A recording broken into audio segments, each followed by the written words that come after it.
I'm not gonna lie, Christmas has been hard since our mom died. We didn't have a huge amount of traditions, but I guess it was just always that time that we knew we would be together and mom would be her happiest. I think your parents become a tie that binds when you get older. There's a reason that everyone keeps getting together. And it's not like the rest of us don't want to see each other. I think it was just always easier to have a meeting place, Mom's house and our hometown. Once she was gone, everyone retreated to their own homes, which we were mostly doing anyway, but I really feel her absence at this time of year. I did 2 Christmases here without her, just me and the girls, and on the 3rd Christmas, I made a big decision. I decided we would go away. It felt super weird, and I questioned my decision a million times before we left, and even a couple of times when we first arrived. But by day 2, when I was laying on a lounger with a pina colada before noon, and the waves were lulling me into a meditative state surrounded by warm sand and the hot sun, and my girls were running in and out of the water getting sun-kissed skin, well, it's safe to say I settled in pretty nicely. I'm Jenny B, and this is it, actually. This is it, actually. Take a sip and grab a seat, 'cause this is it. We ended up doing 2 Christmases in Mexico, one in Puerto Vallarta and one in the Mayan Riviera. And then there was this global pandemic that descended on our world, and this will now be our 2nd Christmas at home since our last tropical trip. When I look back, I think those 2 trips really took the edge off of what was gearing up to be a potentially very sad holiday. And like anything in life, pain softens, and with every year, it doesn't feel quite as harsh or sad or lonely without her here, most days anyway. I will say, if I had my choices, I would definitely choose to be beachside for the holidays. Those trips were so memorable and so fun for a bunch of different reasons, but mostly because of making new memories, which I suppose is the goal on every holiday we take, good and bad.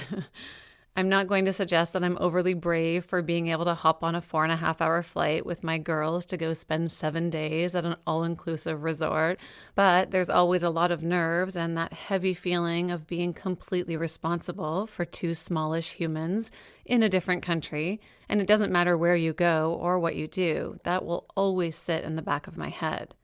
I took them to New York and to Chicago, and it was kind of the same thing, open eyes and open hearts to all the new experiences, but also with the eyes in the back of my head laser focused on keeping them protected and safe at every single turn.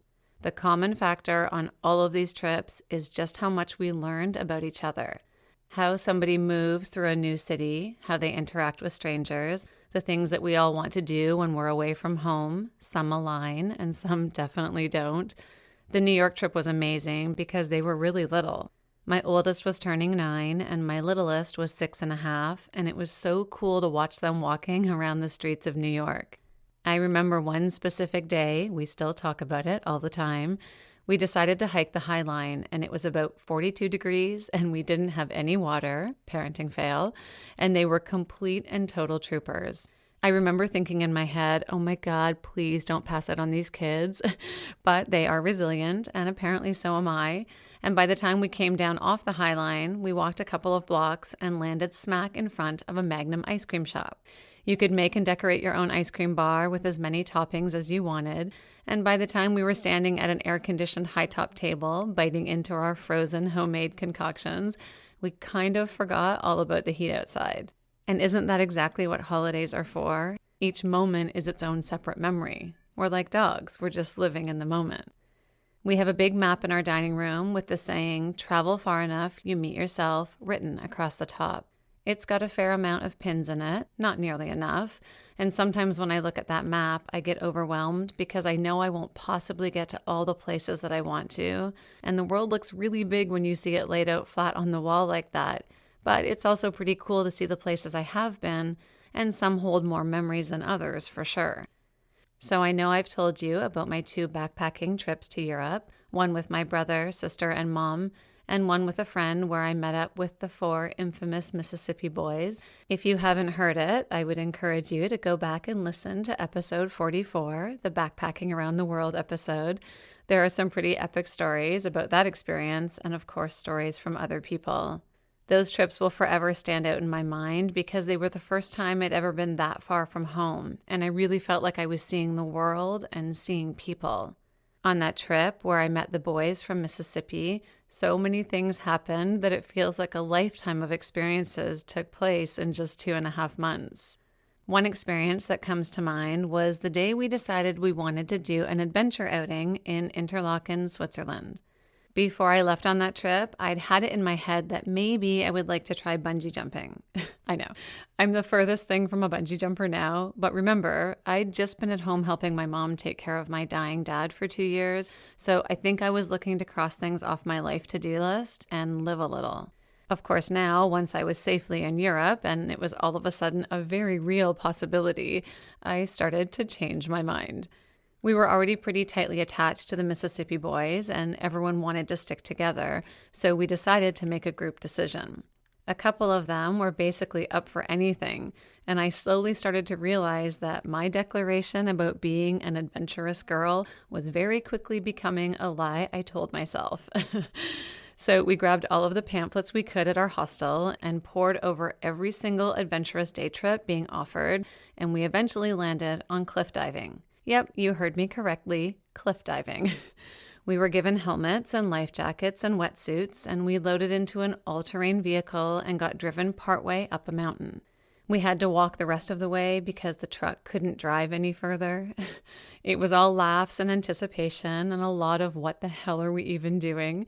And then we're literally standing knee-deep at the top of a waterfall, and our instructor says, "Who wants to go first?" And I'm straight into terror. But I will say I'm a big believer in going first. A, less time to think about it, and B, fake it till you make it. So I shot my arm up in the air, and everyone looked about as surprised as I felt, and I stepped up behind our guide. He had to yell at me over the sound of the rushing water, which I gotta say was not helping my anxiety, but he managed to tell me that he was going to go first, and I was to watch him very closely. He inched his toes as far to the edge as he could, and he turned around to tell me that I needed to jump a little bit up, but mostly out, and to tuck my knees into my chest like a cannonball. And that was it. He jumped. Flawless and without incident, he landed nicely in the water and came up for air and swam off to the side.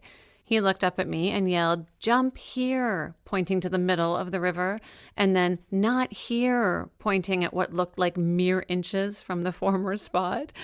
I'm pretty sure I peed a little, and I wanted to back out so badly, but with a lineup of friends behind me and our guide encouraging me from below, I knew it was then or never. So I jumped. I still can't believe I did it, and not only that, I had to do it 5 more times to actually get back down the mountain. I took in a lot of water that day. I rolled around completely disoriented on more than one occasion after jumping, and honestly, that whole experience could have turned out totally different with just one wrong move. Am I glad I did it? I mean, sure. It's a story I've told a lot, and you know me, I'm pretty much always in it for the story. Because I was so much younger than my siblings, Christmas was always exciting for me because it meant they were coming home. We took turns opening presents. The youngest, being me, would distribute presents to everyone, and then the oldest, my brother, would start the unwrapping, and we'd do that until there was nothing left open.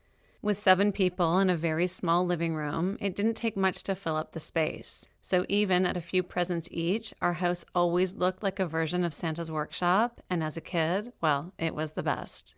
Christmas music would be playing from the hi-fi stereo, and the homemade presents were in full force. We'd always go to church on Christmas Eve, most of us under duress, but it made Mom so happy. We'd sing carols, which was my favorite part, and we'd always see other families that maybe didn't go to church regularly, but were a big part of the community. We'd return home and drink obligatory rum and eggnogs and scoot to bed quickly in full anticipation of the big guy in red. There was one night when I swear I heard the jingle of bells and the clacking of hooves on our roof, so much so that I actually got out of bed and ran to my window to look for the sparkle. I definitely wish I could go back sometimes. When I'm having trouble falling asleep, I close my eyes and try to remember little moments or details to try and bring it back to life. The way we sat, how the furniture was arranged, what we talked about, laughed about, the presents we opened, what the house smelled like. And I bet back then that I wish time could pause for a little while. so I could always remember and never forget.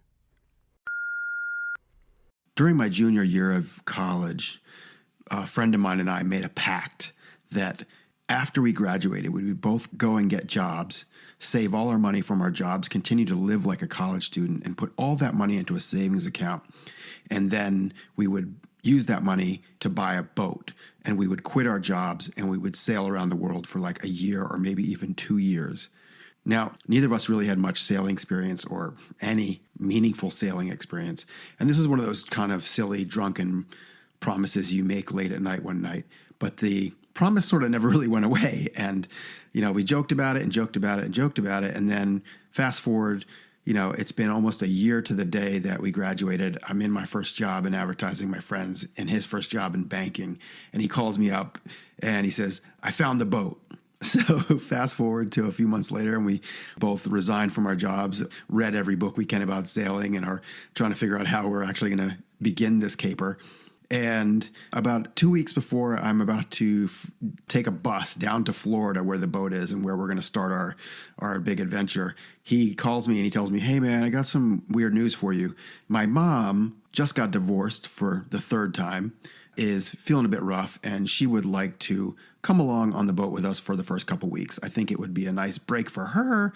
And by the way, she'll pay for everything, so it'll be pretty cruisy for us. I wasn't really too into this idea. The adventure of two young guys in a sailboat traipsing around the world didn't really include, one of their moms coming along for the ride. But I figured for 2 weeks, what's the big deal? And then he said, oh, and by the way, she's going to bring her dogs. And if you've ever been on a boat, you know two things. One, a boat gets smaller the longer you're on it and the more people who are on it. And dogs and cats especially don't have any business on a boat, really. And so she had the two most skittish and annoying kind of dogs. She had a poodle and a greyhound. We set sail from Florida and made our way down through the Bahamas and the Caribbean and the Virgin Islands and headed for the Turks and Caicos Islands.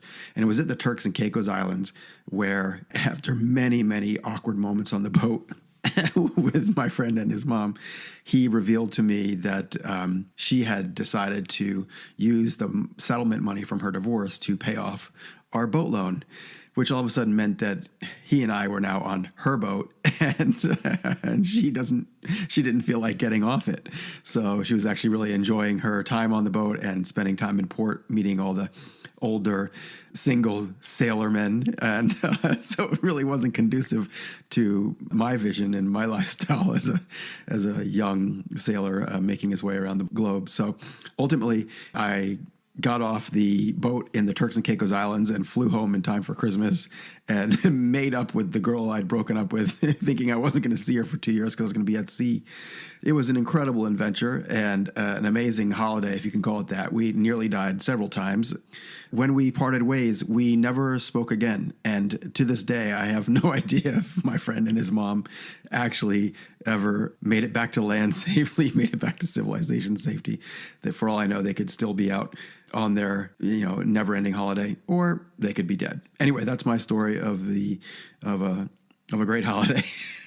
It's actually a terrible holiday, but I hope you enjoyed the story. Thanks for listening. I've been very lucky to travel to some beautiful places, but the one that stands out most is Thailand. This is also where my husband and I chose to get married. We started our wedding adventure in North Thailand with 6 days in Chiang Mai. This bustling city has lots to see and do. We love traveling outside of the city for a Thai farm cooking class and to see Doi Inthanon, temples situated at the highest altitude in the country.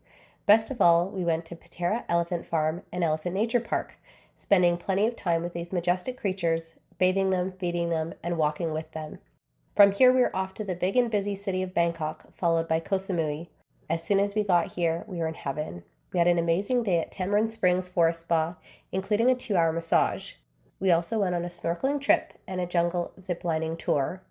After these 3 locations, we made our way to Koh Lak, the area we selected for our wedding destination. We specifically chose a resort called the Serojan for our wedding because of their intimate dining experiences. Unlike most of the areas in Thailand that we'd seen thus far, Koh Lak is a very private and remote area. We enjoyed an 11-kilometer private beach during our 5 days there, along with a trip to the Surin Islands. The most memorable day, of course, was our wedding day. Our ceremony and personal vows were conducted under a ficus tree overlooking the ocean. From there, we were whisked away at dusk to the forest for a candlelit waterfall dinner. As we entered the forest, there had to have been over 1,000 candles. A chef served us an elaborate 5-course meal at the base of a spotlit waterfall. After our dinner, we returned back to our villa and swam in our private pool until 3 in the morning.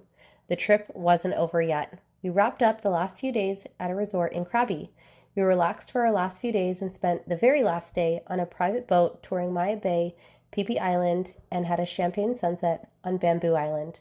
I'll never forget the way the sun looked reflecting off the ocean that final evening. If you ever have the chance to go to this spectacular place, I highly recommend it. So I went to visit a friend on Kauai. At the time, I was living in Chico, California, and working at a little coffee shop, which I loved. Being a barista was one of my favorite jobs ever. But I wasn't sure what I was doing with my life, basically. So I didn't have anything holding me there in particular. So I went to visit a friend on Kauai who I had met in the Caribbean.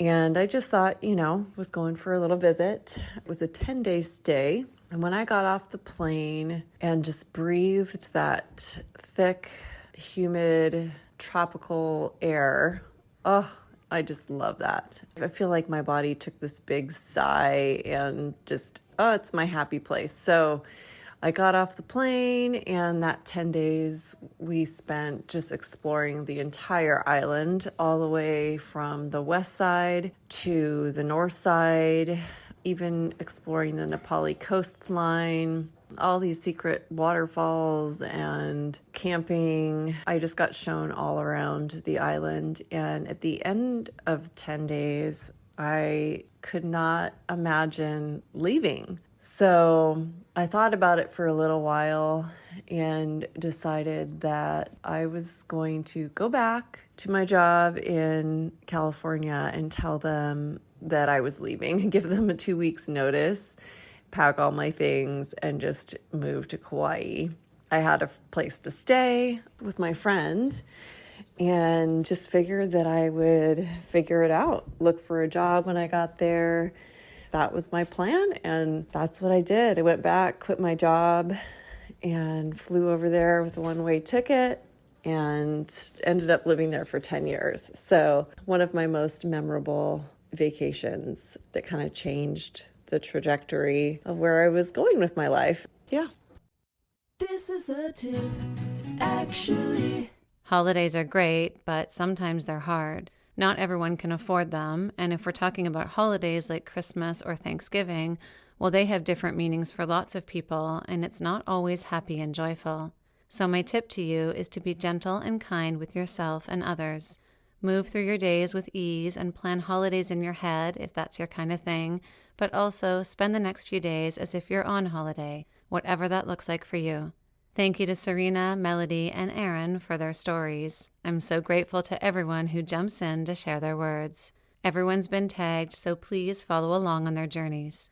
I'm at This Is It Actually on Instagram and TikTok, and at This Is It Actual on Twitter. A reminder that my 20-day online writing course is currently 50% off, and the price goes back up on January 1st. It's great for a New Year's resolution, even though I don't really believe in those, but in this case, it's perfect. It's like a mix of meditation and learning new skills, and probably will become your new favorite daily practice. Start a writing club with a few friends and do it together. You can find all the details at thisisitactually.com. So, you guys, I just want to say thank you for all of it. All the minutes you spent listening, all the 5 stars you gave, and the reviews that you took the time to write. I appreciate you buying my merch and entering my giveaways and connecting with me on social. This podcast is my pride and joy, and I literally can't do it without you. But I mostly want to thank you for the stories, your stories, because without them, there's no this actually, and I am very aware of that every single time I make an episode. Your stories give me happiness and heartbreak and laughter and tears and hope, a whole lot of hope. So how can I say thank you for all of that? I hope you feel happy and take time to rest and are surrounded by people you love for whatever way you celebrate this time of year. I gotta go make some cookies for Santa now. Happy holidays. This is it, actually. Take a sip and grab a seat, 'cause this is it.